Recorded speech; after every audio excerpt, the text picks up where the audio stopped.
We begin with what's next for the U.S. after President Biden's historic meeting in Geneva with Russian President Vladimir Putin. The president is now back at the White House after a week overseas that ended with yesterday's summit.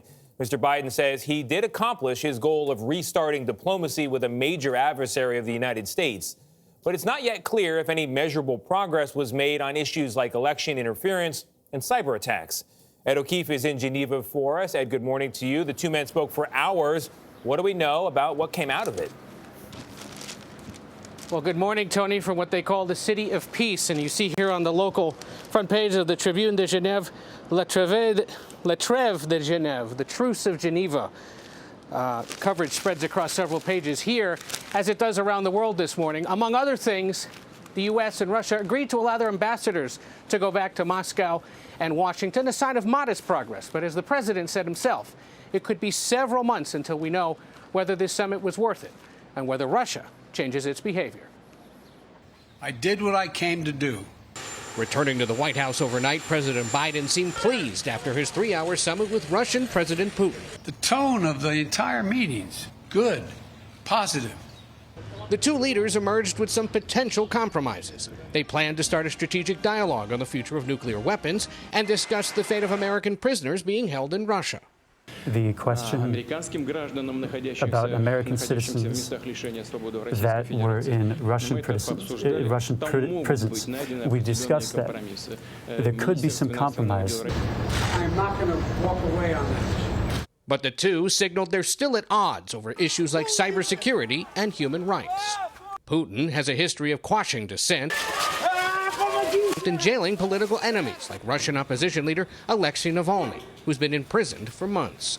Putin refused to even utter Navalny's name. This person knew that he was breaching the laws effective in Russia. While the president warned of what could happen if Navalny dies in prison.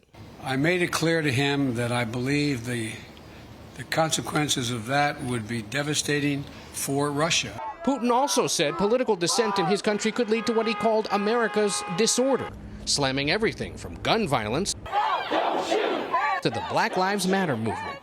What we saw was disorder, destruction, violations of the law, etc. And he equated arresting political protesters with the arrests of rioters at the January 6th Capitol attacks. That's a ridiculous comparison.